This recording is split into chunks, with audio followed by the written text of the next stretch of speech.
popular request, I am posting the full interview with the Fat-Topia director, Connor Luke Simpson, as a separate entity, separate from my review. So by popular demand, here's the full interview with Connor. Thanks a lot, guys. We're recording. Can you hear me? Yep. Perfect. Well, hey, Connor, thank you so much for consenting to do this. It really speaks a lot to your character, and I think you wanted to get this message out there. A lot of people would have said, "Who are you? I don't know you," but I really appreciate. No problem at all. No problem I at all. appreciate it. All right. Well, first, let's tell us a little bit about yourself and your company, and maybe some other projects you're working on, and then we'll get into Fat-Topia. I'm Connor Luke Simpson. I'm the director of the new fat acceptance documentary Fat-Topia. My company is Teej Films. This is our first production. We just sort of finished university and stuff, so we was looking for a project to work on, and this was sort of our first exploration into documentary and that sort of stuff. So we plan to do a lot more sort of documentaries looking at social movements. There's loads of different stuff in society we want to sort of look at, sort of the weird and wonderful, and sort of like things that how we're sort of interested in how in the future how society will look back at things. Those are the sort of the issues that we like will we be on the wrong side of history, the right side, the sort of grey area, that sort of like stuff that we're interested in. All right, awesome. Well, that's an interesting take. It's kind of like you're throwing it against throwing the dough against the wall and seeing what sticks, sort of. Well, that's the scary part, because we don't. I don't know necessarily if I have all the I don't think I have all the answers. Maybe in 100 years they'll look back at a film like this, if they even do, and they'll think, this guy was completely out of his mind to say stuff like that. But it's sort of just like a product of its time, I guess, and doing the best with the information we got. Well, definitely. I'm sure I'm quite a bit older than you. I'm in my 40s. I don't mind saying that. But so I remember growing up being overweight. You were a bit chastised for it, and people could be cruel, very cruel. So I can see how something like the fat acceptance movement would move, out of a desire to not have that happen, because I don't think anyone's for bullying, so to speak. But was there a specific reason that you chose the fat acceptance movement for your first documentary? Well, firstly, on that first, I agree with that. The first thing you said, and also I think women are like sort of judged to a higher standard in terms of beauty and stuff, and their looks and everything. Anyway, so it kind of explains why the fat acceptance movement is mostly, it's not completely female, but it is more female orientated. So I 100% agree that I see why it's here, and I see why it's about, and I can sort of understand the message. In terms of like why we chose this first, I actually had a list of a couple of different documentaries or subjects that I wanted to look at. And I had known about fat acceptance for a while, and I thought, well, what is this? I'd seen some videos on it and people talking about it, and on YouTube and in the media and stuff. And then it was actually the Tess Holiday cover that came out, the Cosmopolitan cover, and she was the cover star. And I felt then I saw a shift in sort of the public perception. I felt like more people were talking about it. Body positivity or fat acceptance was more in the mainstream, the limelight. And I thought, I think this will be a good sort of topic to look at. And I say that more people knew about it, but there was also like some people I talked to had never heard of it before. So I thought that would be a sort of an interesting thing to sort of like introduce people to it and sort of like see what this was all about. Definitely.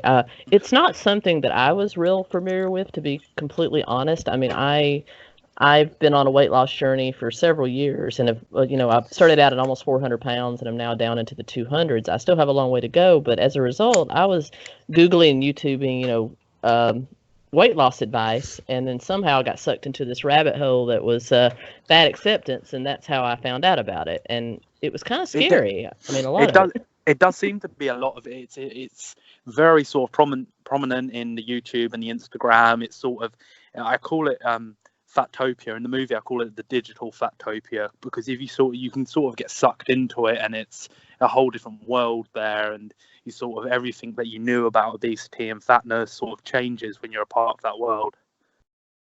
Definitely. And, like we were saying before, I think that the whole anti-bullying part of it, I think everyone can get behind.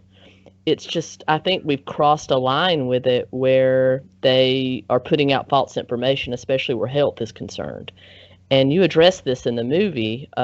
Was that sort of your end goal to put that out there, or was that just something that kind of happened as you went on in your research? Yeah, well, because of that, there's two sort of I guess like chains of thinking when it comes to it.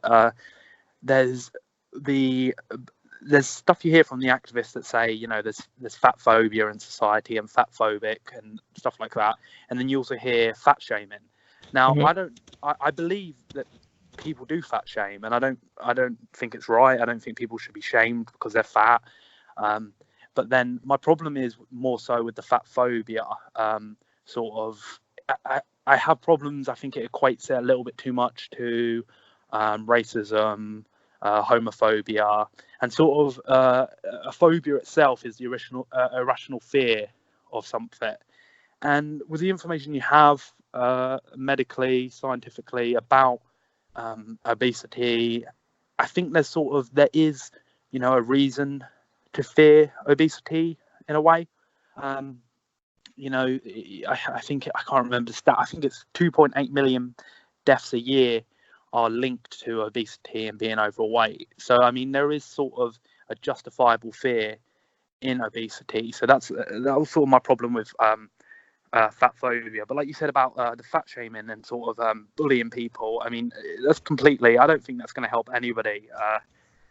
And I think I tried to address that in the film. A lot of my a couple of my contributors talk about that, and that was something I wanted to include to make sure, look, because I've seen people on the anti-fat acceptance side get quite vicious to fat people as well, and I don't think that's necessary, and I don't think it helps the argument, it helps the debate or anything like that.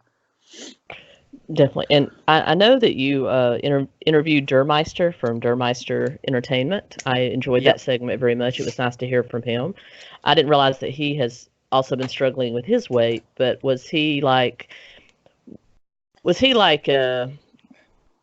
that, suspect number one for putting out quote unquote fat shaming and fat phobic content? Was he like number one on the list for that, or were there others? And why did you? So I that was one of the ways I was introduced to the content, was through these fat acceptance cringe compilations. Mm-hmm. And there was two people in particular. It was Meister and another YouTuber that sort of kept coming up, and I sort of reached out to both of them. They both replied, but in the end I decided to go with Meister. It was interesting because as soon as people I spoke to about like fat activists, try to get them involved, as soon as I told them the Meister was involved, it was very difficult to get involvement from that point on because of his content. So I had a lot of stuff about him being a neo-Nazi, voice of hate. He addresses that in the movie that he's German and brown, so he says he has to laugh at that. And like he said, he's still tackling with weight issues himself. He's still not exactly at the point where he wants. So he says he kind of knows how the other side feels like. So I was kind of nervous speaking to him because I was like wondering if he was going to be anti-fat character that was going to send a lot of speak a lot of like fat shaming, and just he dislikes fat people. But I really think his problems are the movement, the ideology. I don't think he had a problem with fat people. I don't think he wants to see fat people die or be miserable. I think he just has a problem with sort of the ideology of fat acceptance. And I think that's kind of at the heart of anyone that's anti-fat acceptance movement, quote unquote, including myself. There's other YouTubers on here that speak out about it. It's not the anti-bullying that we have an issue with. It's the health implications. I mean, it's the second leading cause of preventable death in the Western world today, only behind smoking, and it may surpass smoking as more people give up smoking.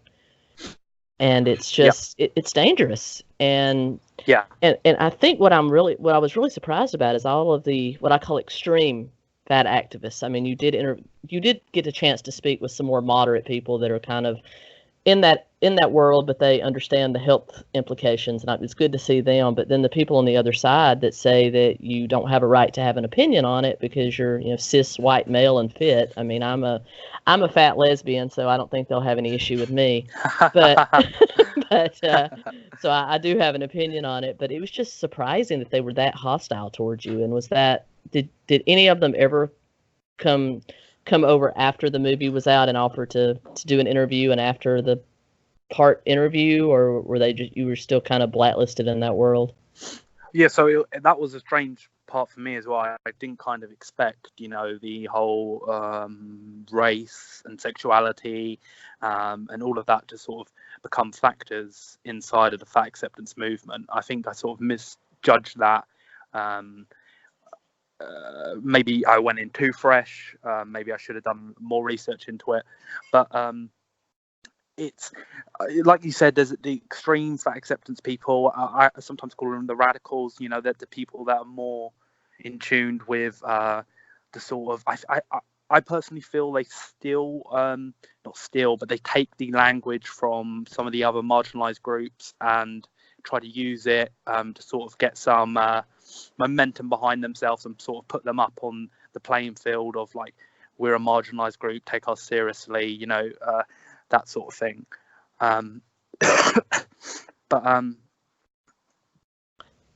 Well, it's scary because I've seen their like promos get mixed in with just straight up body positivity, which was created for amputees, burn victims, you know, things of that nature, and then they're kind of molding together. And I think if I was an amputee or a burn victim or somebody that the body positivity movement was actually for, I'd be a little insulted, because you're doing like what's a reversible condition, a completely reversible condition, and putting it up against something that no one can help.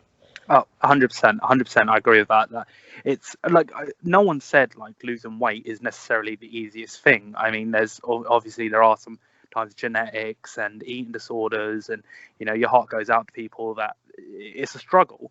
But I think maybe the body positive movement is sort of getting mixed up with the message of this fat acceptance. You know, I was speaking to some body positive people that sometimes say, you know, this isn't our movement, we're separate, we're fighting for different things here. And I don't know if some of the sort of, you know, radicals sort of have tried to confiscate the body positive movement for their own. But then I guess the counter argument would be you know, we should all be accepted. And I kind of think, is there a difference between, you know, accepting, you know, someone as who they are, but also where do we sort of not even draw the line, but start having concern for you know, obesity, and, you know, there are real scientific facts behind that. I totally agree. I think there's a thin line between not bullying and acceptance, full acceptance, you know, because fat people are different. You can't, and I'm saying fat because I am fat. Fat people are different. We take up more space. So when you start that you're not, you know, kind of saying you're being discriminated against because you don't qualify for certain jobs, let's say the military or a highly physical job, when you're not hired for that, you say it's discrimination, but really it's just that you're not qualified for the job. Those are just some probably very, very poor examples. But when we look at it like, not being bullied is one thing, but being full acceptance with no regard for your qualifications and things like that, that's where, and then putting out misleading medical information, I think that's where we have to draw the line. And I think your movie did a really good job at pointing that out. And so I've had a lot of talk with activists since the movie. That's a lot that sort of not happy with it and stuff like that. They've tried to point me in the direction of a lot of the health for every size research and all this sort of stuff. And I guess kind of one of the presumptions is that that sort of the larger scientific community are lying to us about fatness, as they did with smoking and stuff like that. It's a tough one, because like I said, maybe in 100 years we will look back at being obese in a different way, and we'll think, you know what, we'll have some amazing modern medicine that can sort of keep us alive while being overweight and all this stuff. But it's like I said, there's a grey area, and I tend to go with sort of the more the overwhelming scientific research. You know, that's what I have to go by at the moment, and you know, places like the World Health Organization and stuff. And I try to take that sort of their advice. Although I know a lot of the activists sort of think they are sort of in line with the diet industry and all this sort of stuff. Well, I mean, the facts really don't care about emotions. That's the good thing about the facts, and it is the facts. And like you said, we chastise smokers, we chastise people that cut themselves, we chastise, you know, we don't put those up as role models and that it's okay. And to me, this is just another form of killing yourself. So that, I guess that's my stand, is why is this different? But when you first went into this movie, did you have a preconceived opinion on it, or did your opinion kind of come as a result of what you saw in researching the movie? Well, of course, I went in with sort of the presumption that everything I'd learned in my life was that obesity, you know, it was bad to be obese, you know, it's bad for your health. You can, all the medical conditions that are connected. So I went in with that presumption. I'll be lying. I think any documentarian that sort of says they don't have a bias is probably lying. But I was honestly open. I wanted to speak to these people just to find out, you know, because that's one of my favorite things. I hate when I really don't like all the confrontations and stuff. I think there's too much of that in the media already. So I wanted to sort of have these sit down conversations and maybe like, okay, maybe I can get onto your level and understand where you're coming from and stuff. And can we sort of find some mutual ground? But unfortunately, a lot of the time it did turn into sort of the media circus when it came to like my communications with fat activists. Right. Well, Connor, thank you so much. I've taken up way more of your time than I wanted to. I really appreciate you coming on and speaking with me for a few minutes today. Before you go, give everyone your website and any upcoming projects that you want us to be on the lookout for. Yeah, so you can watch the film at www.fattopiamovie.com.